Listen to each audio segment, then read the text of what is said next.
Welcome to the Community Collective Podcast, a flip-flop agent production in collaboration with the Davison Area Chamber of Commerce.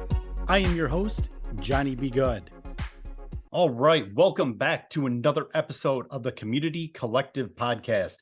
I am your host, Johnny B. Good. I am flying solo today as my partner in crime, my fellow co-host, Mr. Travis Howell, is out executive directing something out there in the great big world today. Not exactly sure what he's up to, but I know he's out there doing some great things in our community. So I'm flying solo. Today, I am joined by Aaron Hamp. Aaron is the part owner, I don't know, we'll get into the specifics there here in a second, of INC Systems in the greater Flint, Genesee County area. So Aaron took some time to speak with us today. So Aaron, how you doing today, my friend? I'm doing great, John. Thank you for having me. Fantastic. Why don't you give me a little bit of background before we jump into the nuts and bolts of what INC Systems really does? Would you tell me a little bit about your background, how long you've been in the area? Give me the rundown. What would you say if you were getting interviewed by somebody reputable? How about that? It might be a different interview that way, but no, I would say I'm a lifelong resident of Genesee County. I've been here. I graduated from Kearsley in the mid-90s. Been in the area, found my way with technology a little later in life. Didn't really know tech when I was younger, but started using it for another job, fell in love with computers and just the idea of learning about them and fixing them and trying to tinker. I started INC Systems. INC was actually formed in 2004 with a buddy of mine that was a partner at the time. And we basically started just by saying yes to anything and everything that people would ask us to do. So we really didn't have any business being in business, I say, but if somebody said, hey, can you do this? My immediate answer was, yeah, sure we can. And early days, my partner, Dan, real early days, he would get a little stressed out because he'd say, do you know how to do that? And I'd say, I've never heard of that, but we got a week to figure it out. So let's start reading. But then he learned soon into the business, he learned that there was a lot of information out there and we could typically figure things out. We started pulling cable, hanging TVs, fixing computers, developed two divisions of the company, one IT, one that was cabling audio video. Fast forward to about 2013, Dan and I went our separate ways very amicably. He basically took the audio video piece of the business and I kept the IT side of the business. And so since then, our focus has been truly just on helping businesses and nonprofit organizations manage the technology they use every day. And so that's pretty much where we are today. I own INC now, but I have some great staff members that have been with me a long time and soon to hopefully make a partner or allow some of my team to buy in. Wow, that's fantastic. Definitely appreciate the aspect of keeping it employee focused, because as much as you would love to do all the work, there's only so many hours in the day. So those employees really are the most important part of the business at certain times, for sure. John, that's so true. Jeremy is probably my key player in the organization. Been with us over 17 years, and we like to tease, but it's the truth. He kicked me out of service about 7 or 8 years ago and told me to stop touching things because it took him twice as long to fix what I broke. We've had a great partnership, if you will, where he oversees all of the service and the technical side of things because he's definitely a lot smarter than me when it comes to that stuff. And my focus is more on the administration, the sales, and the finance piece of things. Oh, that's amazing. And kudos to you as a former and current business owner. Knowing your strengths and weaknesses as a manager / owner is huge and one of the key things needed for the success of any business. Yes, absolutely. And I know I have a lot of weaknesses. I'll hire people smarter than me and then we all work together and it seems to be going well. That makes the most sense. Absolutely. And that actually that's a good transition into the next question. When it comes to the businesses, what are some of the biggest challenges that they face when it comes to like network and communications? I know that as I get a little bit older and my parents continue to get a little bit older, now I'm the go-to IT guy. So I can only imagine some of those different struggles there with businesses as well that are focusing on something that may not be technology related, but technology is still so necessary in what they do. Yeah, it's changed so much even over the last 3, 4, 5 years. It's always been a matter of how do we leverage technology to help an organization be more efficient, be more secure, be ultimately be more profitable in what they're doing. And that's always been what we've tried to do is get the right technology, set it up the right way, allow them to do their business the best they can. But really, the world has changed where our major focus is on cybersecurity, but more on the defense side. Every business, every organization is a target these days. It used to be the hackers were the kids in the basement that would try to get into a network. And what's really happened is it's become completely monetized. We have criminal hacking groups, we have state sponsored hackers, North Korea, China, especially in a North Korea sense. They make a lot of their money by using ransomware, having these groups that attack businesses. And when we deal with the small to mid-sized business, but it really, everyone's a target. If they're low hanging fruit, the bad guys aren't, I mean, they're going to try. And if they can ransomware or breach into a network to exploit somebody or extort them, they're going to do it. And it doesn't matter how small of a business you are. Some people say, why would they want me?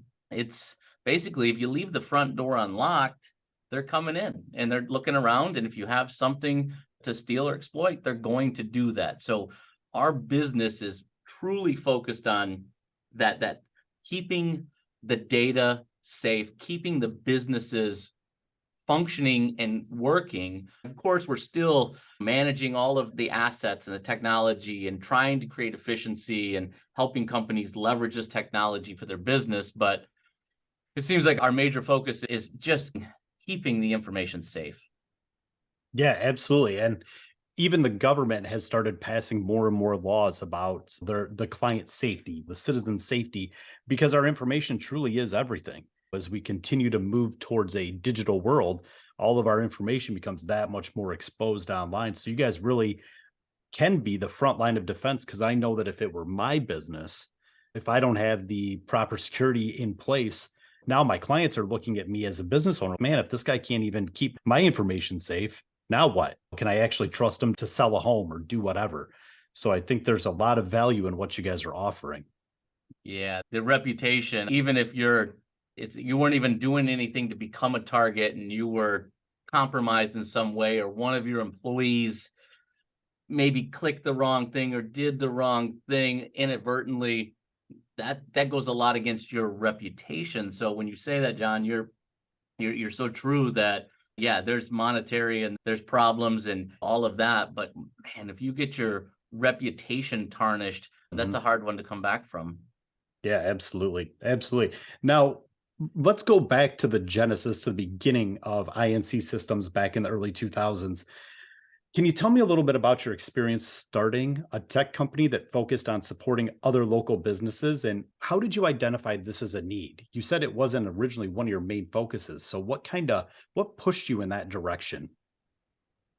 If I go back that far, I look back and gosh, I I know I don't know much now, but back then I didn't have a clue. And really, I was basically couch surfing for 3 or 4 years or a little more, where I didn't even have a home. I was staying in basements of friends' houses, living out of a duffel bag. Went to college for a couple of years so somebody would hire me. And I say I'm an accidental entrepreneur because of that attitude of just saying yes to everything. So when we started, I called a buddy in and he basically took some money from student loans, and that was our startup money. And we got a little office over on Court and Asylum. It was a house, and we basically set cots up upstairs and lived in the office for the first 9 months because we both didn't have a place to stay. So it Wow. was, what can we do to make money and pay the bills? So I can't say Sure. that I was smart enough to actually build a plan and develop a company.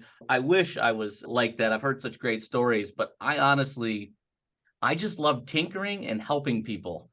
And that's really how the business got started. There was no business plan for years in. It was just, what can we do to help and what can we get our hands on to play with?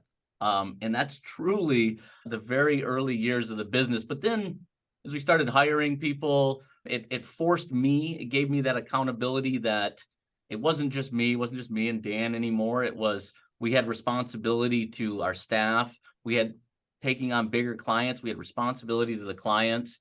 And I'd say it helped me, it forced me to mature as a business owner, to really focus on how do we deliver value? How do we fill the need?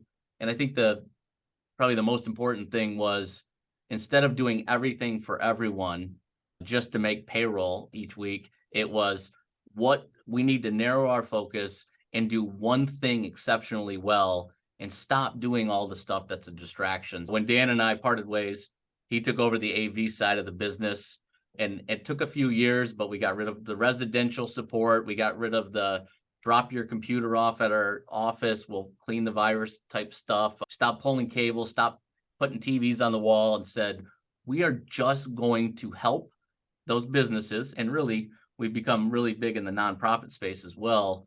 We just want to be great at what we do. And so that laser focus really is how we took the business to the next level. So I hope that answers your question. No, that's an amazing answer. And absolutely, I respect the hustle. I feel there's definitely some kinship there between the way we both got started just in business in general. So the hustle is where it's at, but then you were able to focus and say, okay, the hustle worked for a hot minute, but now what can we do to make this even better and better? So big Yes. props to you for you on that one. I am going to jump across the timeline yet again, and let's fast forward to 2020. So with the pandemic, with the COVID-19 pandemic, technology was embraced dramatically globally because people were forced into working from home or on some type of hiatus, or things became very complicated. So how's the pandemic affected the way your company operates, and how have you adapted to meet those needs of your clients during that, your nonprofits, your bigger corporations, things like that? It was a great question, because we do disaster planning, we do incident response planning, we're planning for this and this, and I can say that pandemic, never on our radar, just completely nothing we even thought about. Internally, I'm grateful that while we do work in the office, because knowledge transfer happens over the cubicle wall from our more senior technicians to our junior technicians, we were always designed to work remotely with our tool stack and our how we do things. So when the pandemic hit, we said they basically had shut down. You know, we were an essential business, but we didn't want anybody in the office. We were cognizant of keeping people safe and healthy. I think Jeremy made a decision that, okay, tomorrow morning we're working remote. And so we do a huddle every morning. That happens on Teams. It happened immediately. Our VoIP system, everybody was able to call and receive calls from their computers. So none of our clients even knew we weren't in the office, because it was business as usual. Now, when I look outside to the clients that we supported, our plan works this way. We don't bill by the hour. I just believe that when we bill by the hour, we benefit off of our clients' pain. And I really want our relationships to be a partnership. I want to be in it together. So we charge a flat fee for all of the IT support. Then it's up to us to be efficient and deliver and prevent problems, not just fix them, avoid them in the first place. That being said, pandemic happened. All these people we said we've been talking to about, what about remote work? And we got a lot of, that doesn't work for our business. And I don't know. And then all of a sudden we got to spin up, I think it was 600 or 700 users we had to set up to work remotely within a week or two. Cow. Wow. Yeah. And again, we didn't make any more money on it. That's part of how our program works. But our volume went up threefold. Our team came through and shined. It was a little nerve-wracking for me, because normally we control the corporate network. We have firewalls. We have all of the perimeter security in place. So we know it's a secure environment. And now all of these people are going to be in their home. Who knows how their home network's set up, what's going on in their home network with other systems. So we had to be conscious of security, but our team really shined, came through, got all these people, all these users spun up to work remotely, and it was great. And again, big hit and the amount of work we did, and it tapered off. And then once everybody came back to the office months later, it was another spike because the printer hasn't been used in months, or this connection hasn't been used. And so there was a lot Right. of, again, additional work. But we really, if I look back at the pandemic, while we just were figuring it out on the fly, our team was in tune and really just they exceeded expectations of myself and our clients. And I would say, as we got through it, it helped our business. We brought on a lot of new clients on that second half of that pandemic because I think a Mhm. lot of the companies depend on, hey, we got sons in going to school for computers. Hey, he can fix our computers. And they found that a lot of the smaller support organizations fell flat. They didn't have the infrastructure, they didn't have the team, they didn't have the tools to really handle that type of work. So we did bring on quite a few clients as we started to get through the pandemic. And my heart goes out to anybody that had trouble or those hard times through that. We actually did well because our team is just amazing. I can't give them enough credit for what they do on a day-to-day basis, and let alone through the pandemic. No, that's great. And that actually jumps right into my next question. You're too good at this, Aaron. You can tell you've done a few interviews before. Thank you. So the next question is, can you share a success story about a local business you've worked with that you feel really exemplifies the impact that you can have on your local community? John, I don't know if I would narrow that down to one business. I would say that it's the nonprofit space that I really look at because my heart is in Flint. Like I said, born and raised. I believe in this community. I do a lot in the community, but it's the nonprofits that we partner with because every dollar that's spent on an expense is a dollar that doesn't go towards the mission of a nonprofit. So Mhm. what we do is we try to truly understand how do we leverage technology and how do we help these nonprofits really drive their mission forward. So whether it's using TechSoup to get very highly discounted software licensing, Microsoft, Adobe, and such, or even some Mhm. hardware benefits for getting discounts on hardware, just really fighting to keep those dollars in the mission of the nonprofit. So without naming names, I'd say we're fortunate that we manage the majority of the large nonprofits in Genesee County, and we're gaining more and more every day, it seems. But when I think about that's what makes me feel successful is that it's not a one business, it's an industry of the nonprofits because is their shoestring budgets, and they're usually we have somebody on the board or somebody that volunteers and they do this and they give back here.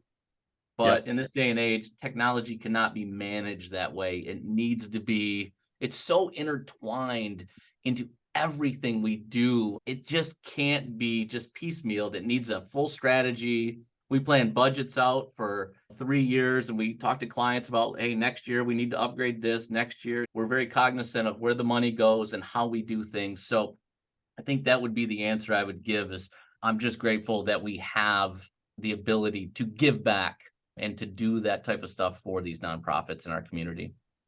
Yeah, for sure. And I think the first time that we actually met face to face was right before the pandemic. We had a Chamber of Commerce meeting there in Davison, and we chatted for a little bit. And there was no denying your advocacy for Flint and those nonprofits and anything else. So, is there anything happening in Flint or any groups that you're a part of that you'd like to discuss for a few minutes? Be happy to listen and let our listeners know what's happening and what they could also do to support. Yeah. If you're a small business or you're even a solopreneur and anything you're doing, get involved with the chambers. I think the chambers are a way to really bring the business forward. They've helped me through the years and I try to stay active and I try to do what I can to I love to speak. I love to get out and teach cybersecurity. I just spoke for a Rotary group the other day. I've spoke for a lot of those through the years and different events, our different organizations like that. Long-term board member for the YMCA. I love the mission of the YMCA. No one is turned away for their inability to pay. So how we sponsor families that might not be able to afford sending all of their kids to the gym to swim, to learn how to swim, to go to Camp Copenhagen. That's been something that's really been a great thing to be a part of. And I've been 14 years on the board. I'm a past president. Wow. Great people on the organization. I'm a new member of the Prim Foundation board now this year, and we're doing some really cool things between the organizations. YMC has a new building that we're building, so we'll have the groundbreaking ceremony here in a few weeks, which will be pretty cool to kick that off officially. And then there's just other organizations that I'm on committees and I do things for. An organization near and dear to my heart is the Amyloidosis Foundation. It's a small foundation, very rare disease. I lost my mother to that many years ago, so I've always given back to that organization. But I just like to help, and I'm lucky that we have a great community that I can do that. I can give back and I can help where I live, so to speak. Yeah, no, absolutely. That sounds great. And you know what? These organizations, our community needs them. Our community can't just be an organization of for-profit businesses. These for-profit businesses can donate their time, their energy, their efforts into giving back to the community. And for the sake of sounding redundant, that's what makes it a community. It can't always just be money exchanging hands. The community is what comes together for these different events and able to support each other. So I think that's really amazing. As we start to wrap up here, Aaron, let me ask you, if there's a business owner out there that's listening, what are maybe the top 3 things that they should pay attention to as far as security for their system goes to keep their clients' information safe? Some people just don't know. They do the best that they can, but they are just walking blindly in the dark until something bad happens. So how can we avoid that bad from happening? That's a great question. And so I'll try to keep it to just 3 because there's so many things. I think the first thing is have a plan. Don't just think that technology is one of these things that you can just reactively manage. We'll just keep going until something breaks and then we'll address it. You need to be proactive on this, on your technology, because if technology goes down, how much impact does that have on a business? 10 years ago, it would be like, we'll just revert to paper and we can keep ticking along. But now we're so dependent on cloud services, on servers, on this type of technology that if your data was unavailable or your systems were down, your business stops. And so I think the first thing is have a plan. I think the next important thing is if you're in that business, don't depend on a single individual for your business, because we always say if you have a single individual manage your technology, that might work if you're a small business, but if you think about it, a single individual has limited availability. What if they have a family emergency and you're completely dependent on them for your technology? Are you going to put your business on hold until they're available? So I think it's important to have a team, have redundancy in what you're doing so that your business can continue to operate even if and when the worst were to happen. And I think the last thing I would say is train your people.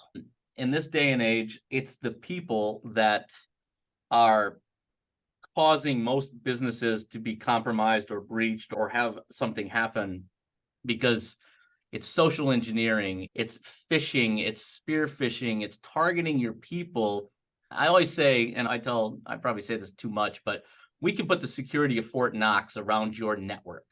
You can have layers of security, and we do that, multiple layers and layers, so that we have redundancy. And if something gets through one piece of the security, another piece stops it. But if your employees let the bad guys in the back door, all that security is for naught. So your people are your new first line of defense. They're your human firewall. So if your people don't know how to keep themselves safe, how to keep the data safe, then they could be a liability for your business.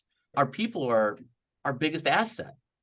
So train them, give them the right tools, give them the right knowledge and education so that they don't become a liability.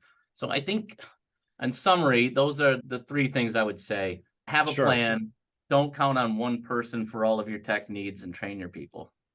I love it. I love it. And I did put you on the spot with just giving you three, but I wanted to make you work for it right at the end here. Yep. So I do have one final question because I am a self-professed nerd and I just can't get enough of it.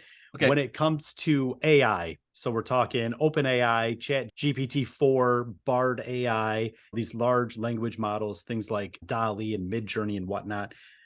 How do you think, because right now we're so early in the development of these types of things, and I'm playing around with it, my friends and whatnot, we're just having a blast just doing dumb stuff. But do you think there will be a progression where IT and these types of security deployments are going to be affected by the advent of AI? Well, absolutely, and we're already seeing it now. AI has gained a lot of attention in the general public as of late. ChatGPT being a main driver of that. But if we look at it, AI, narrow AI, not general AI, has been used for a lot of times in spam filtering, in Netflix suggestions or YouTube suggestions. Yep. It's if you think about it, that's how we got into it. And what I see in this day and age, yeah, we're using it too. But as far as in the industry that we're in, it's always been a cat and mouse game, right? So bad guys break in, good guys fix the problem, plug the hole, patch the exploit. Bad guys get around it, good guys patch it. It's cat and mouse. So I do see and I do worry that hackers and the bad guys, I guess is technical term, right, are going to use AI to advance their exploits and their attacking ability to get into networks and to get into businesses so they can exploit them for more money. It's definitely driven by the money. So I think we're going to see more of that on the offensive side from the bad guys, but we're going to see a ton of that on the defensive side, and we're seeing it from our industry now. If you have anything to do with our space and you're a software vendor or a tool, we call them our tools. We have multiple tools that we use to our job. If they're not talking about how they're going to bring in AI, they're missing the mark because it's here. It's here, and I think about some of these experts in AI that I follow, and the sentiment is, you think it's crazy or you think you're scared now?